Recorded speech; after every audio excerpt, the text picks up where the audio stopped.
তাই আমি আমার নেতা কর্মীদের আহ্বান জানাবো, ক্ষমতার পরিবর্তন মানে হাত বদল করার কোনো সুযোগ নেই। আমরা 17 বছর কষ্ট করেছি, নির্যাতন সহ্য করেছি। এদেশের ছাত্র জনতা হাজার হাজার জীবন দিয়েছে চাঁদাবাজি করার জন্য নয়। এদেশের ছাত্র জনতা জীবন দিয়েছে পাওয়ার লুট করার জন্য নয়। তাহলে আওয়ামী লীগ আর বিএনপির মধ্যে পার্থক্য কি?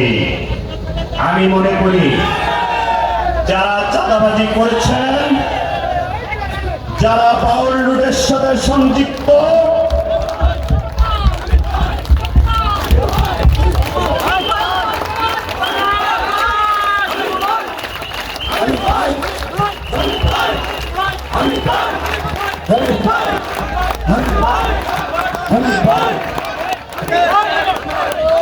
যারা পাওয়ার লুটের সাথে জড়িত, আমি মনে করি তারা বিএনপি করে না। অতএব এই দায়িত্ব বিএনপি নেবে না। আমরা জানি বিভিন্ন জায়গায় হাট থেকে চাঁদা তোলা হচ্ছে। কেউ যদি মনে করেন কাউকে গোপনে টাকা দিয়ে পয়সা দিয়ে আপনারা পার পেয়ে যাবেন, কালীগঞ্জের মাটিতে এই সুযোগ হবে না।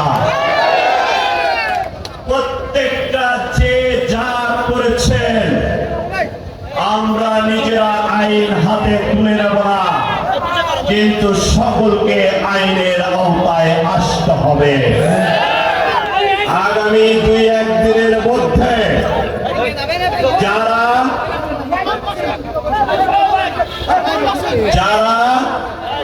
সন্ত্রাসী, চাঁদাবাজি, মস্তানি করেছেন তাদের বিরুদ্ধে আইন অনুযায়ী মামলা দায়ের করা হবে। এবং প্রশাসনের কাছে আমাদের অনুরোধ থাকবে, আহ্বান থাকবে, আমাদের নেতা কর্মীরা ফাঁড়িতে যে বসে থাকবে না, আমাদের নেতা কর্মীরা থানায় যে বসে থাকবে না। বাংলাদেশের আইন অনুযায়ী চলবে। আপনারা আপনাদের দায়িত্ব স্বাধীনভাবে